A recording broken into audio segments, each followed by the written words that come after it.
Smoke with me. Today we're gonna talk about my first job ever, because it's kind of funny. It's just everything in my life kind of just is a big pit of suck, but it's also really funny and it's really awesome at the same time. Like, my life is really boring, but it's also extremely interesting because I just find myself in the most like bizarre scenarios. It just doesn't make sense. I don't let's start. I had an interview with Papa John's the next day, because I did have an interview with Papa John's the next day, which I got the job, but other shit ended up falling apart. So then I was talking to her about it. She's like, yeah, you should just get a job with me. So I was like, okay. So then I applied. I didn't even apply. Like, I didn't even fill out an application. When I had went in, I got the job. I went in, and I asked, because my friend was working that day. She told me to come in that day, so I went in. The manager came out. We're gonna call her Alyssa. The manager, she came out. She asked me questions, and then she asked me what size shirt I wanted. And this is back when I was fat. I used to be really fat. But she asked me what size shirt I wanted. She gave me 2 shirts to choose. And then I started working there like the next week. And then right after that, I had left to go get my nails done because I had prom the next day. But so then I got a job there, working with my ex and my friend Mariah.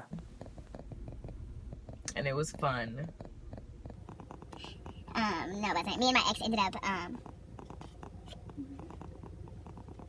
I got the job. So then, eventually, when we're working, these 2 girls start working. And these 2 girls are very special. And they are very important to me. And I love them so much. Oh no, the second girl, we're just going to call her Nikki. Because that's her name. And the other girl, we'll call her May. So May and Nikki started working there, and immediately me and May like hit it off. Like, our first shift together, like we like hit it off real good, and we started like basically over time, like we got like this. Like, it was crazy. Like, that job was insane. Like, it was just crazy. Oh, there's like no other way to freaking say this. Like, this job was just crazy. Right. There were so many managers when we first started working there. There were like, towards the end of this is why we got so close, because of how many people left. So 7 in total if you include the GM. So we had 7, and when I quit, we had like 4 or 5. So then yeah, that was it. It was just not cute. We were very understaffed a lot, and towards the end, the more we started working there, obviously I was in drive-through, and drive-through was a fucking bitch. Let me tell you, if you've ever worked in fucking drive-through, if you are working in drive-through, I pat you on your back. I hope, like, you deserve tips. I don't know why. Like, my job, we couldn't take tips. I don't know fucking why. Like, drive-through is a bitch, especially when you gotta work that shit by yourself in a rush. But I prefer working drive-through by myself. That way I don't, unless it was not Nikki at first. At first, like, it was funny. Nobody really liked Nikki that much. But then we actually got to know her, and we were like, I love you. And then I love her so much. And she's an Aries too. So it's Aries gang. And I had another guy who used to work there. So we're gonna call him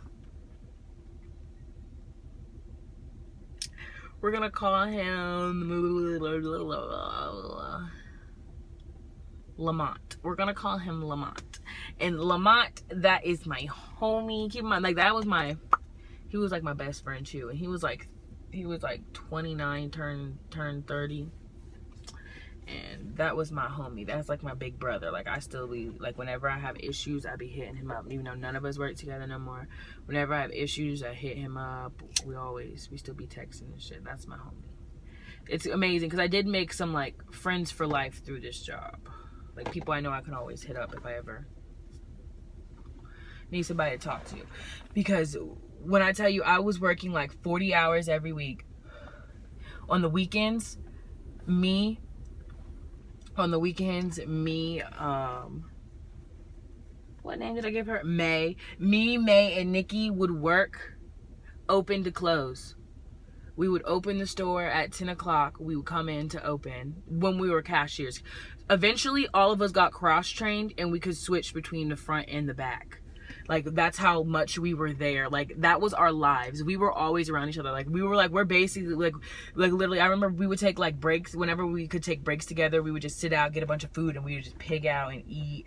And we would just, it was just always so fucking fun. We'd make each other food all the time. We would be laughing, taking jokes, making videos. Like, we would pretend like the little shelves that held food were like poles when we would dance, and we would just be sitting there like getting it, telling stories, like kiki, and having like a general like good ass time. Like, that's the only way I would have been able to get through that shit. Because when the rushes came though, it was game time. Like, we was a team. Like, those two are the only two people I would want to be in drive-through with.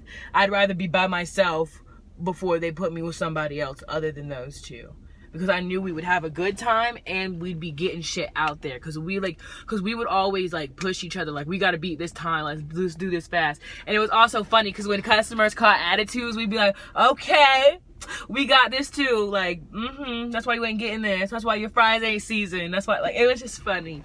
So like, we would just have a good ass time. Like, it was fun. Like, I do miss like those days, like where we would just be like knocking shit out and getting that shit done. But so then it's around like April 2018. I'm turning 19. It'll be good. And then I want to say it's May. So keep in mind, my job, the owner of that job, he's really fucking cheap, right? Like, he's cheap as shit. And he owns another store, but we always be borrowing shit from other stores. Like, we were really ratchet. Like, it was ghetto. It was not cute. It was not cute. Like, nothing about that job was cute. We was always running out of shit, and customers be like, damn, you're always out of something. Like, we'd run out of forks, we would run out of bags, we'd run out of trays to put food in, so we'd have to put shit inside salad bowls. Like, it was ghetto as fuck. Like, it was so bad. I can't even make this shit up. It was so bad. We'd be running out of drinks. Like, sometimes it'd be like, you can't have any carbonated sodas. We don't have any juices. We only have diet right now. Like, or you want sweet tea? We got sweet tea because we got plenty of that. Like, it was sad. It was real sad. We run out of cookies. Like, we've ran out of everything. We ran out of fingers. We ran out of breader. We've ran out of like anything you can name. Butter, bread, like fries. We ran out of fries. We ran out of fucking everything in the book. Bacon. I really can't make this shit up. This shit is so sad. Like, that restaurant was a fucking joke. Like, that shit was a joke. We ran out of cups.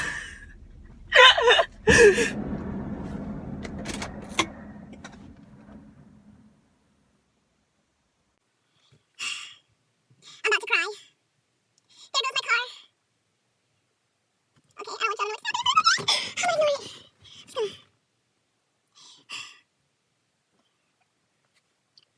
I'm gonna ignore it. Anyway, let's go back to this job. So it was a fucking joke. It was sad as shit. My feet would be hurting, working fucking, sometimes we wouldn't get out there until like 2 o'clock in the morning fucking closing. Like, shit was real sad. Like, it was real sad. We'd have 30-minute drive-through lines, and it wasn't ever like anything we could do about it, because we were always like on top of shit. It's just that, like, well, no, sometimes it's the other people around us. Sometimes we got some.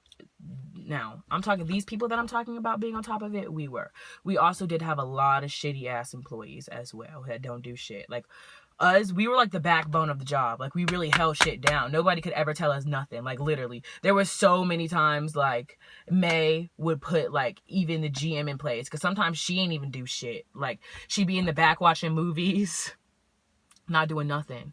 So yeah, so we were really like the backbone of the job. Like, we did so much fucking shit. But then come around May, like, we get new people coming. We're going to call this girl Snake. So this new girl Snake starts working, and me and her kick it off really well. Like, when I tell you from the jump, me and her are immediately like this. Like, immediately. So she comes in, her boyfriend comes in, we're gonna name him Caleb, and like, keep in mind, when they first started working, like, he wouldn't like claim her, like they weren't allowed, like, she was like, don't, like, they were pretending like they didn't know each other, like they'd never met before, but come to find out they were dating the whole time. Like, I don't know why they kept it a secret. I don't know, it didn't really make that much sense to me. I think it's because they said something about how their old job they got fired because they were dating. But let me tell you, everybody in my fucking job wanted to fuck each other sometimes. Like, it was crazy. Like, it was crazy. Like, they be sitting there, I don't know, sex was always being talked about. That's my like, Aries gang. Only if you know it, you know it. But anyway, Snake started working, and me and her were like real good, like real close, like, cause like me and her had a lot in common. Me and her, and like, yeah, all we were just, I would hang out with them all the time. I would drive them places, cause they were 17 and I was 19 at the time. But I would drive them places cause they lived, like, she didn't live with her family, she lived with him. And it was like they were like a married couple, to be honest. Like, I would drive them places, and we would hang out. And this guy named Wilbert starts working. So Wilbert, he just looked so interesting to me. Like, to me, he looked really interesting. So immediately, like, it like attracted me to him because he looked like weird. I forgot where I was at. I was attracted to Wilbert. So, like, when I tell you, I started putting the moves on him. Like, I don't know. It was, like, borderline sexual harassment. It wasn't, like, he didn't like it. Because he did. Because, anyway. It was borderline sexual harassment. Like, I would, like, to ask him to let me see his penis. Like, I was like, show me a picture of it, and then he did. He literally pulled up his phone. He said, my phone's dying. I said, I'll go get a charger. So I got a charger, and he plugged it up, and then he pulled up the part where his dick was and sat it up there. He said, you can go look at it. So I walked over and started looking at it. And then he asked me if his dick was good enough to be in porn. And I'm not gonna lie, he did have a pretty big penis, but he didn't know what he was doing with it. But there's also some embarrassment there too. It's funny. So anyway, fuck him, because that nigga, that was like low-key my hoe phase, but it really wasn't even that bad of a hoe phase. But I'll get into the next part, so you'll see why I call that my hoe phase. Shit happened with me and him, and then he invited me to hang out with him one time, and I guess shit was supposed to happen that time, but it didn't. That hangout was like a waste of my time, to be honest. Hey, good morning, baby.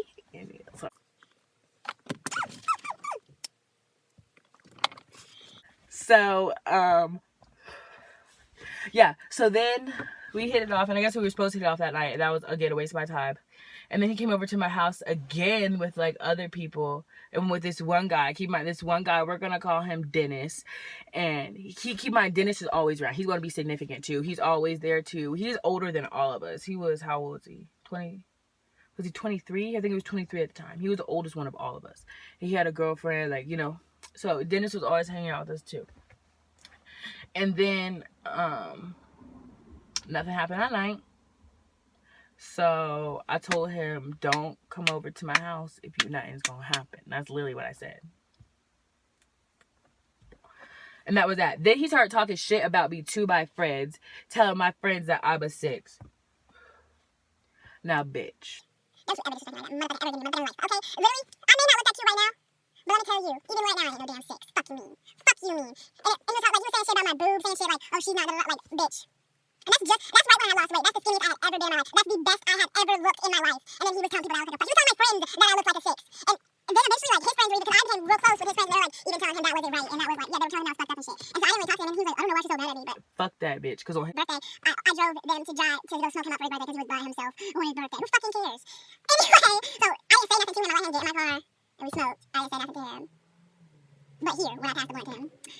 And that was that. So then